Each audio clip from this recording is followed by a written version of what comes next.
Hello and welcome to the Fantasyland Basketball Podcast. As always, I'm your host, Mark Shorten. First and foremost, thank you very much for all of the subscribers, all of the followers, all the love that I'm getting on this. Obviously, getting a little bit of hate as well, but hey, you're not going to please everybody with all of your calls and all of your takes. So that is absolutely fine. I back it in at the end of the day. So hopefully you guys do as well.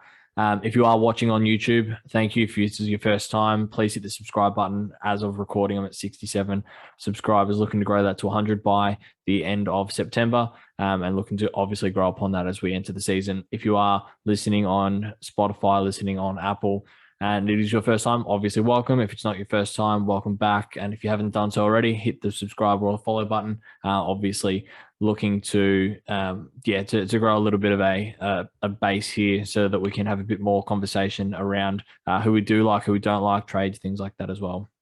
And finally, Twitter, Instagram, and TikTok, growing on that, putting a lot more takes on that, on TikTok especially, looking at different busts, different sleepers coming into this year, comparing or recently compared the breakout year of Malachi Flynn, what I see is coming to be the breakout year of Malachi Flynn, and what that looked like comparison to FVV a couple of years back, because that caught a lot of people by surprise.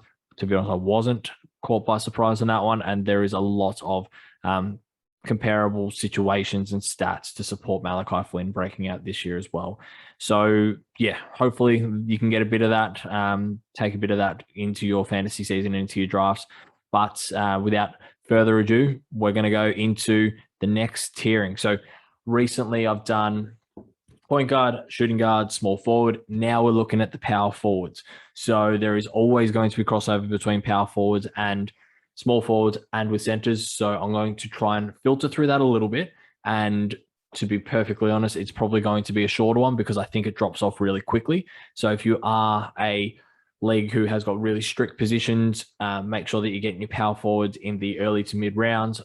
Or if you are a league that has, specific forward and center slots that power forward center eligible players can fit into, obviously same rules apply. So make sure that you're filling up those positions because they are a scarce one this year at the top end. You're going to be able to get lower people further down who, as I go through it, I'll be able to look at the ones that I think are going to have better opportunities to break out than others, but there are some in there that are just really solid and that are not going to have worldies or anything like that, but they are going to be really serviceable as you get through your season. So number one tier probably goes without saying, but we're looking at Giannis, we're looking at KD, and we're looking at Tatum. So I've been pretty outspoken about why I do and why I don't like Giannis. Giannis is a stud. There's no two ways about it. He's going to anchor your field goal. He's going to anchor your boards. He's going to anchor your points. And it's going to be a really good start to all that. He's reliable. He plays games. And he's going to want to run it back. He's chasing some pretty big ghosts in terms of being one of the all-time greats. So I think he's going to have another really good year. Obviously, the concerns are around free throw percentage and turnovers. So he is high in both of those areas, and he does hurt and he does tank and put you into a punt whenever it comes to that. So when you are taking Giannis, which I do think you take him in the top 10 regardless of what you're doing, then you got to be mindful that if you do take him early, you're going to go into a free throw punt build. And if you do take him late, make sure that you're pairing him with somebody who's not going to have free throw percentage as such a high commodity when it comes to their stats. So I'll try and race through this real quick. But if you're comparing, or if you say putting Giannis and Devin Booker together, Booker, his value is really reliant upon, shoots pretty good from the field. He's an absolute weapon from the line and will carry a team from the line. Threes have dropped, assists have dropped, turnovers are still high, points are still obviously high as well. So really you're looking at free throw percentage and points are his main two areas that he's going to carry a team. If you've got Giannis or you've got Luka, you're bringing that right back down to earth. So where you need to have a high free throw percentage to win against an opponent, generally speaking, you're really mitigating that with Booker. So I hope that makes sense. I've had a few people ask why can't you just get some good free throw shooters to bring that up? It's because he tanks so hard that you're mitigating your other players' good stats. So hopefully that works. Hopefully that makes a bit of sense. KD, he's obviously one that I really like. I've got him as a top 3 guy going into this year. He's just an absolute stud. Like he's going to play. He might rest here and there, but when he's on the court, he does no wrong. So no issues there. Strong in points. Strong in everything. Anchors you from both percentages. He's going to get you some nice assists as well. Triples. He's one of the best scorers in the league, if not the best pure scorer in the league. So he's going to be really, really handy. And then Jason Tatum is the next one. So these guys are all, I think, power forward, small forward eligible. Jason Tatum, I kind of see him as a mini KD anyway. Plays a lot of ISO ball. He's really good at his pick up shots and his pick up threes. He was working with Kobe before Kobe passed away on that, and he's really picked up as Tatum. He's going to get you good boards, going to get you good assists. Like he's a mini KD. He's probably just a bit more. There's probably a little bit more or a higher floor just with regards to durability and the fact that he won't rest. Like Brooklyn will win without KD. Boston will not win without Jason Tatum. Tier 2. This one I've got Anthony Davis, got LeBron James, Bam Adebayo, Domantas Sabonis, Julius Randle, and Zion Williamson. So don't need to go through Bron. Bron we know about. No issues. No issues there. You know what you're going to get. I still think he's going to play games. I just think that he was going to be going in third or fourth gear just to keep himself fresh, but still keeping his stats ticking along and making sure that the team's gelling. AD, I think he's going to have a really big year. I think that they're going to play through him a bit more. I think that Westbrook and him are going to have some teething issues at the start, but overall, I think they're going to be really, really strong as a duo there. And I think we're going to see AD's coming up the worst year of his career statistically, probably in real life as well, but from a fantasy standpoint, the worst year that he's ever had. So I think we're going to see a really nice bounce back, and he's somebody that you could probably snag in the early second and will be an absolute stud for you. Bam Adebayo and Domantas Sabonis, both guys are probably not dissimilar. Shoot really well from the field. Sabonis hurts you a little bit from the line. Bam's really solid there.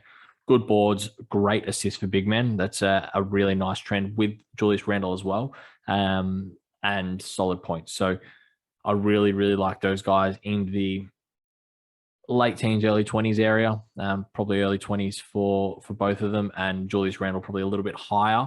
So early or late teens, because he does shoot the three really well. And I think that he's going to take another step forward whenever it comes to his taking over of a team. He's got some more support around him, so I think his assists are going to go up as well. With Kemba and with Evan Fournier, both can shoot. So I think that that'll really help with Randle as well.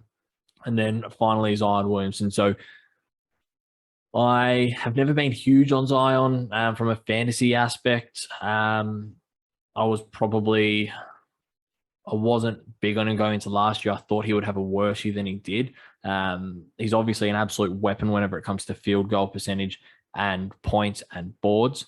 I think his defensive stats will come. I think that his free throw percentage will increase a little bit, but not a huge amount. And I think his assists will also increase, because the more that he plays with that team, the more that he is able to gel with those guys, the more he's going to see where those players should be and where they're going to be, and being able to dish out of the post to those guys. So I think Zion's in for a better year this year. I think he's probably at the lower end of that. I almost had him as a tier 3, but I think that the upside's certainly there for him this year, to be more of a playmaker. And Devontae Graham's not going to be much chop anyway. So I think Zion's in for a really big year. Tier 3, Michael Porter Jr., Christian Wood, Tobias Harris, Brandon Ingram, and Johnny Collins. So there's probably a few controversial ones in here. MPJ, I was actually going to have him as a tier 2. I really think that MPJ is going to have an absolute monster of a year. I think his points are going to go. I think he's going to go up across the board, especially with no Jamal Murray for a lot of the year. He is somebody who, I was going to have in tier 2. I very feasibly could be drafting him inside the late second, early third in a lot of leagues. So what's that? early to mid 20s, or that 20 to 30 range. I think he's going to be really, really good. Christian Wood, obviously health is the biggest issue here. I think that he's going to be okay though. They're going to still run the ball through him. What does really hurt is he's a sneaky bad, not even sneaky bad. He tanks free throw percentage quite a bit. I think he got to the line about 5, nearly 6 times a game last year, and was going at 70s. And that really does hurt. So, yeah, you're going to get him later, but you need to keep that in mind that if he's somebody that you want, you're going to need to either have some really good free throw shooters around him or just tank that category altogether. So if you've got Giannis and then you're coming back with, if we're just looking at these guys here, you got Giannis, you come back with, I don't know, Zion and then Christian Wood. That's a really solid start. Obviously, you've really lent into the punt build for free throws and probably for some turnovers as well. And you're building a really nice team. But keep that in mind for Christian Wood. He's really solid everywhere else. Just keep in mind his free throw percentage. Tobias Harris, spoke about him last week. He's going to be really good. I think he plays his best basketball under Doc Rivers. And if you think about, he was playing really, really well. Where was he? At the Clippers before he got moved on. So I think he's going to have a really good year as well. Brandon Ingram, spoke about him last week. He's pretty solid. But John Collins. So everybody seems to be sleeping on John Collins. I don't know why. He's just got a new contract. The ambiguity and the concerns around where he was buying into the team, the arguments with him and Trey, all that sort of stuff. He wouldn't have signed on a contract if he didn't want to keep moving forward with them. Obviously, they came really close to something special last year, and I think that they're going to try and run it back. He's got a new contract. Capella's got a new contract, so I don't think that we should be sleeping on Collins. He's going to be a top 40 guy, and a lot of places he's going, well, Yahoo and ESPN, he's currently going to kind of mid 60s, which is just money for jam. So don't let that happen in your league. Tier 4. Tier 4 is where it really starts to taper off. So Draymond Green, Kristaps Porzingis, Chris Boucher, Rashawn Holmes, OG Anunoby, Jeremy Grant, Jaren Jackson Jr., and Isaiah Stewart. Anybody who follows me on any of the socials knows that I am big on OG and I'm big on Stewart. So I won't go through those guys as much. Draymond Green, I think, is going to have a really nice year. I think he's going to have a bit more of a vintage Draymond year because obviously we've got healthy Steph. We've got a return of Klay Thompson. And I think that they're just going to do what they do best, which is Dre at the top and kind of run it about. Who else we got here? Kristaps Porzingis. So, I think that there is going to be some leagues where people take him in like the 30s and 40s, which is just ludicrous to me. He appears to have some sort of an allergy to playing inside. He struggles to stay healthy. When he gets too much, when he puts up too many shots from the outside, which he seems to like doing, his shooting percentage drops whenever he's not playing inside. Obviously, his boards and his blocks drop. And overall, I just don't trust him. Don't trust his health. Don't trust his output. I don't trust him at Dallas, the way that they're playing either. So I don't know if I can get around Staps. I still think he's a tier 4 guy based on who we've got around him here. But I don't think I can get around Staps until we hit 70. So keep that in mind. If you are thinking about going early on him, just make sure the rest of your team is really durable and you don't have any players who have traditionally missed time, because if you've got 1 IR, great. Chance are you're not going to have 2 IR or 3 IR positions. So you don't want that to be the downfall of your season. Chris Boucher, spoken about him in the past. I think I spoke about him on the Mailbag podcast that I did a couple of days ago. And I love Boucher. Boucher was my guy last year.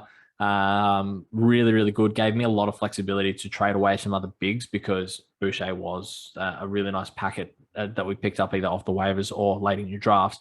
But Nick Nurse doesn't like him. Nick Nurse doesn't like the way he plays, or the way that he doesn't play defense, the way that he is out of position to get blocks, the way that he's a smaller body or a smaller frame, so he can't defend against bigger body centers.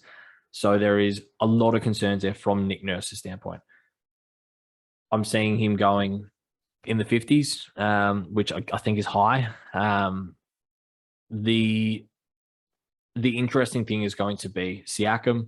Well, two things. Siakam is probably going to go. He's not as part of their rebuild. He's an older guy. All of their younger pieces, all the pieces that you think they're going to move forward with, are younger than that, and they're not going to be winning it the next couple of years as Siakam as their number one guy. So that opens up an opportunity at the 4 for Boucher. Probably works a bit better for him there. And then the other one is they don't really have anybody else around him there. So I missed out somebody last time whenever I was speaking about this, but they've got Ken Birch, who I do like late in your drafts. They've got Freddie Gillespie, who's a nobody. You're not going to know who that is. And for a good reason, he's going to be down the depth chart. And then you've got Precious Achiuwa as well, who has got some upside there as well. But again, I think he's down the pecking order. So I like Boucher. I don't know if I could pull the trigger on him at 50, but I like him at 70 range. If I had the choice between him and Staps, I'm taking the upside of Boucher and probably the durability of Boucher over Staps. But yeah, I think at 50, I have my concerns taking him there whenever you could realistically get somebody like John Collins in some of your leagues. So yeah, I like Boucher, just not where he's currently going. Sean Holmes, dual position player, more of a center. So I'll talk about him a bit more in the next tiering. OG, he's going to be fine. Jeremy Grant, so Detroit got Kelly Olynyk. Kelly Olynyk will take some usage off Grant, but Grant showed what he can do last year. So I do like him. I just wish that he got more on the defensive side, and his field goal was a bit better, but Grant's a solid guy, mid to late round. And then JJJ is the other one. So I foolishly jumped early and grabbed JJJ last year because he was part of my overall strategy. I wanted him because he stretches the floor and he gets blocks, which I really like. It's a strategy of mine that I like to employ in a lot of places, but he just burnt me so much. And his health is always such a concern. So JJJ has the potential to be a top 50 guy. It's just a matter of if you trust his health. So coming into this year, if he drops, I like him. If he's not and he's going around 50, you're going to have to make that call.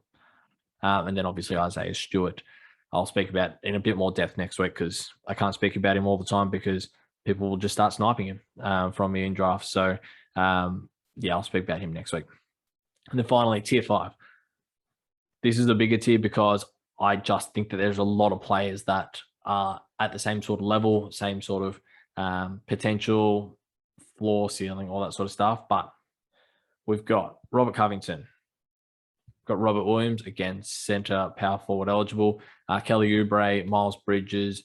We've got Harrison Barnes, we've got Evan Mobley, we've got PJ Washington, Kyle Anderson, Bogdan Bogdanovic, I've got Aaron Gordon, DeAndre Hunter, Kelly Olynyk, Lauri Markkanen, Pokusevski, Darius Bazley, and Nick Claxton.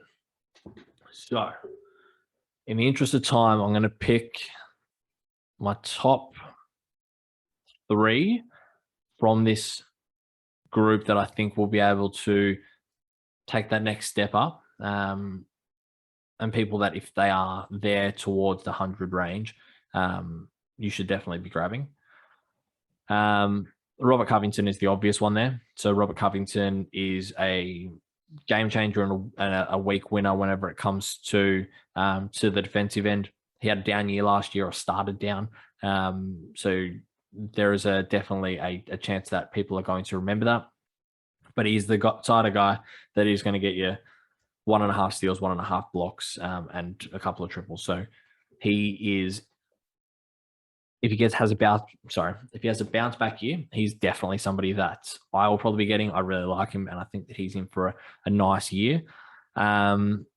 Then we've got, so that's one. I think Pokuševski. Yeah, we'll go with him.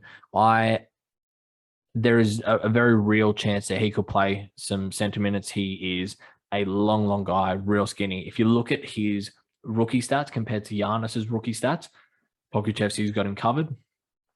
I'm not saying that he's going to be the next. I don't even know where he's from, but I was going to make comparisons to a Greek freak nickname there. But Pokuševski is not going to be the next Giannis.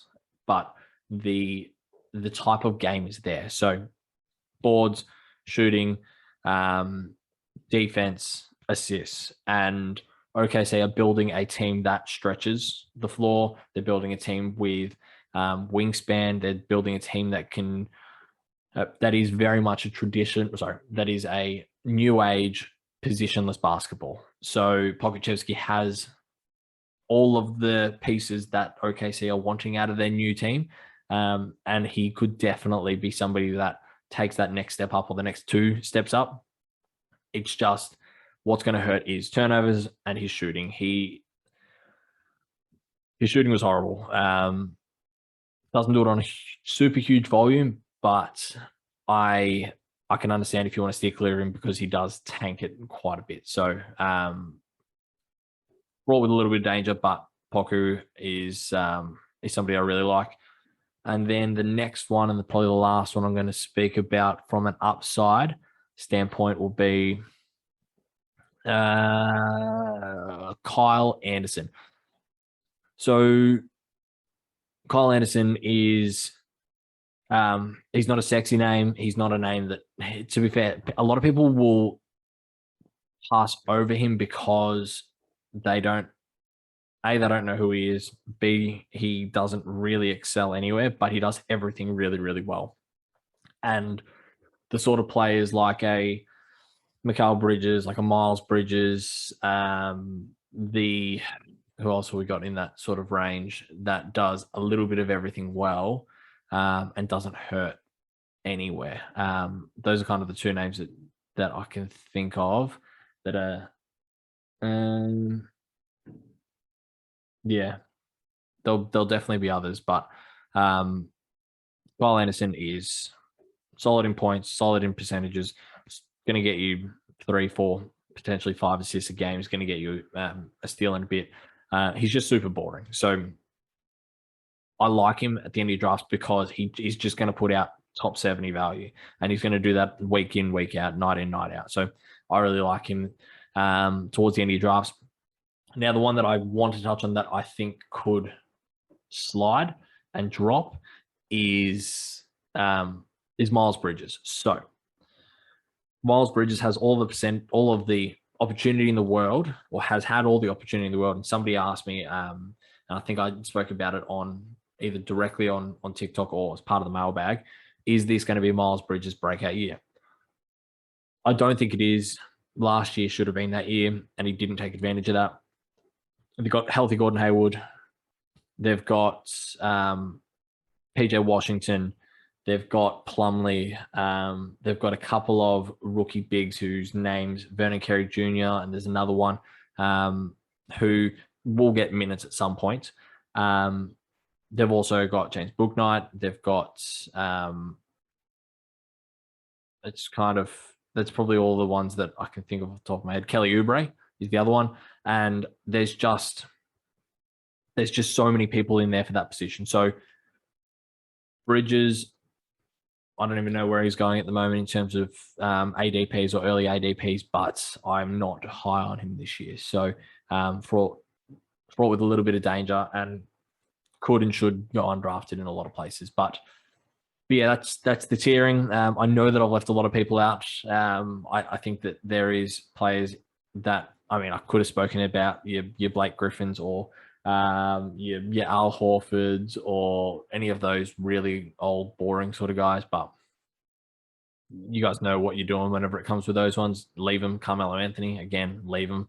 And yeah, otherwise, next week, obviously, I'll talk centers. I might do another mailbag this week, depending on how we go with questions. If you do have questions for me, got some trades, you got some anything like that, do hit me up on the socials. Again, they'll be at the end of it here. So make sure you do like and you do follow, because we are building towards a big season.